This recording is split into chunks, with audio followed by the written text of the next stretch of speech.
the DLC, and I'll start first with you, Fuzzy. You, if anyone can talk about Starfield, it's definitely you.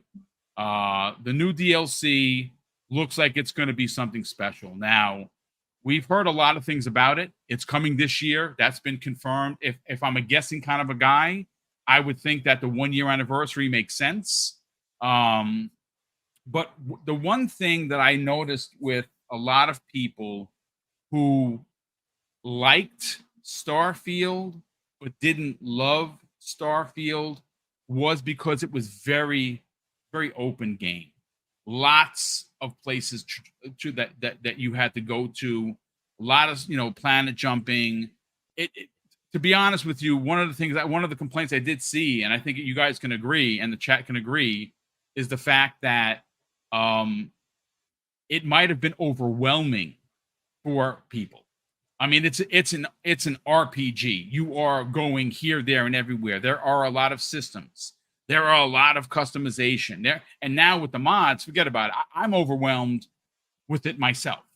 Yeah.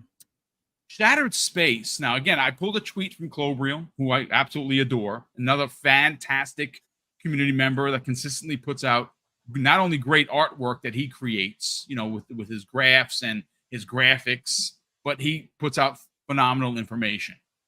Clobriel literally put out a tweet just the other day where it said, the bulk of Starfield Shattered Space has a more focused approach, taking place on one planet and one city, allowing a Bethesda Game Studios to deliver a more traditional experience coming 2024. I like this idea because, again, I put 5 days and I'm a rookie. Like, you look at some of the people like yourself, 30 days, 40 days. There are people that put 50 freaking days into this game. God bless you that you can do that much. I have 23 days in Halo, and I see where the allure for a brand, that's for me, like, I'm a Halo guy. But like I have 5 days, and I'm almost in shame. Put the bag of shame on my head. 5 days on, and then shame on you, right? But Fuzzy, this is sounding even more interesting to me because it is one planet. I don't know how you're going to get stuck on the planet where there's no traveling, and maybe there is some traveling, but based on what Clobriel's saying, it's going to be a tight narrative experience. Is that something that you're looking for?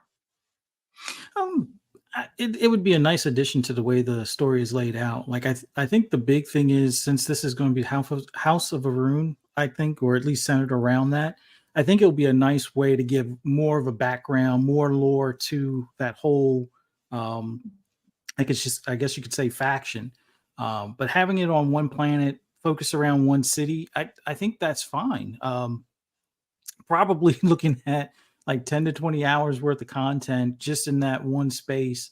And even if you can't leave the planet until you complete the DLC, I don't know if they'll quite make it like that. I think you'll probably still be able to go somewhere, but to finish up like whatever loose ends are on that planet, I think you're going to probably want to stay to see it through, because depending on which characters you have as companions, this could give more to what's her name? Not Andrea, but one of the characters' main story quests and things like that. Yes, the one that's a murderer but doesn't like when you kill people. Andrea, I believe it is. Well, she's fine when you kill people as long as they're not certain people or like of certain backgrounds and things like that. But it's I think having Bethesda do this more focus aspect on the planet, I think will be more in tradition of what people seen with Fallout and even Elder Scrolls and things, where they have a more handcrafted area that they're focused on. The story, the NPCs, the environments and things along those lines will be more tailored to that story. So I think for those that like the more traditional Bethesda RPG aspect, this will probably be a bigger calling for them in this particular regard. But I was fine with jumping from here to there and everywhere, just for the fact that you can actually do that and like leave something on a planet, go somewhere and then come back and it still be on that planet, knowing that the creation engine still allows for having, persistence in the universe, no matter how far you travel, was an amazing thing. So I think with having this be more centered around just that one planet. I think this will allow people to, build a new storyline. Well, not necessarily a new storyline, but like a storyline in that area, and then either be a murderer of all those people in that area, or wind up having it where they become part of that faction. And I think that was one of the things where the only thing that was missing to me before was that you couldn't become part of that faction in comparison to all the other factions in the Yeah. game and stuff like that. But yeah, I'm fine with just having it centered in one particular area. But yeah, if we get I guess land transport or rolling vehicles and things like that at the Yes. same Yeah. time, I Hmm. think that'll probably do away with a lot of people's, I guess questions or concerns not being able to leave that planet if that's the case, type of thing. But definitely looking forward to this. Like I said, I've tried pretty much storylines through each faction, and then which ones work well together and which ones don't, and which ones kind of break the game to some extent.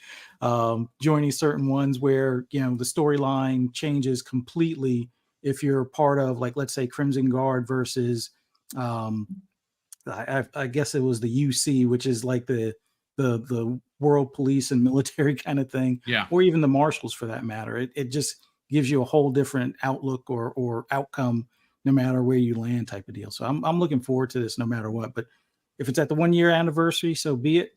But the mods that they have today, like, there's people out there that have turned it into Star Wars. There is a Tamaro planet. So if you want, the Elder Scrolls to have its own planet, that's out there right now. I don't know if anybody's created a Fallout planet, which I'm pretty sure is probably not too far behind.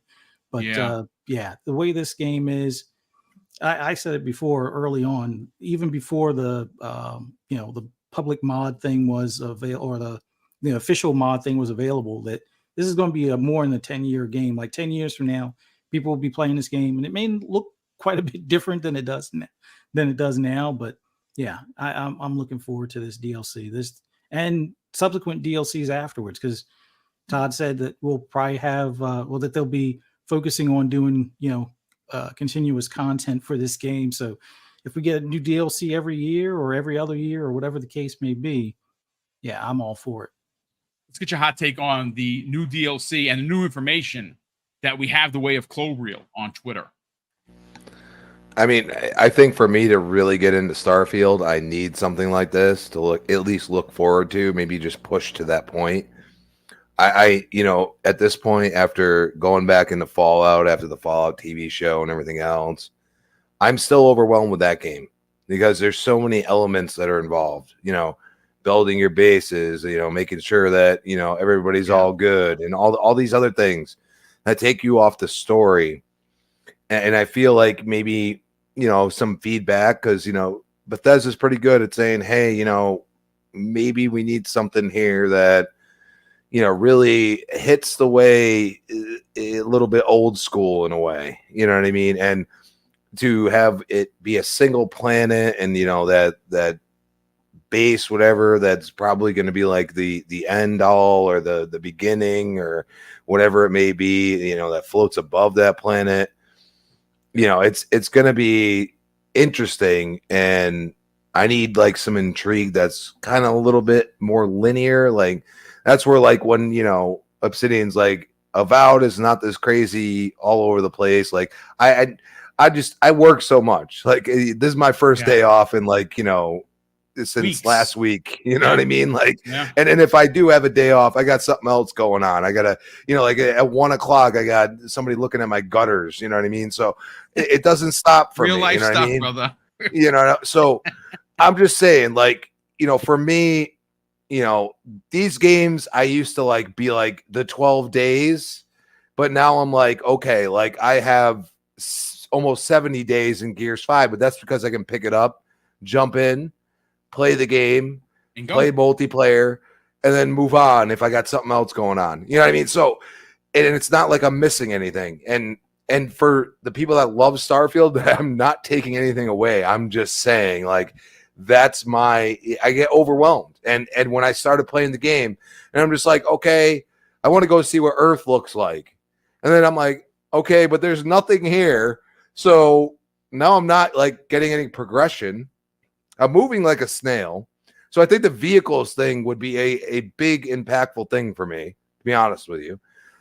But at the same time, there's going to be all these different mods and all this different stuff for the vehicles. And we sitting there building the vehicle for 2 hours. And I'm a completion type person like that. Like, I want the best. Like Fallout 4 right now, I am trying to get the XO2 suit and do like all the right things. And I'm even looking up YouTube videos because I don't know the exact way to go about it. There's only one XO2 suit in the entire. The XO1 is in a couple places. XO2 is in one particular mission. And if you don't do the mission, if you just go there, you don't get access to it. So now I have to go back and do the mission. So that's the type of person I am. And then I'm going to like deck that thing out, or I'm going to take it apart and put it apart a one that I think is better, that I've, molded. Like, there are so many elements in Bethesda's games that when I see that I go to all these different planets and then like I can have a different experience than the other person and all these other things, it makes me want to explore more. But then what happens? I get overwhelmed and I say, you know what? I'm just going to go back and play Gears. And I think if they give some kind of linear aspect that says, hey, like, this is amazing, like it really like go into this, or however they're going to go about it. Maybe we just play the DLC. That would be even better for me. I'd be good with that. Like, hey, give me a substandard level, you know what I mean? And let me start there. I don't care. You know what I mean? I don't know how they're going to go about that, because that's an interesting concept. But the point is that, yes, some of us like that have real world problems get overwhelmed. And this at least seems like they're kind of be like, like, hey, DLCs aren't going to be like another solar system or something. You know what I mean? It's going to be, very pointed, a part of the story. Because, like, kind of funny. Like Greg is a Bethesda stan, man, and he was like, yeah, he is so excited for this. And I just watched him, like he just lit up like a Christmas tree. And I'm just like, see, that's how I feel about Gears. So I have to agree with him. You know what I mean? Like, I have to say, okay, like now he's like, all right, I'm getting right into this. You know what I mean? So, for those people that's all they want to do, like, you want to play that single player, you want to have this exploration, like Bethesda provides you with that. And I love that we're not even talking about all the hate of, oh, you can't fly out of the planet. Like, yeah, we got enough to do, bro. Like, we don't want to navigate trying to fly out of the atmosphere. I'm sorry. So, and now we're at the point where it's like, okay, you're going to go a little more simplistic. Yeah, that's actually a good thing, especially in my eyes.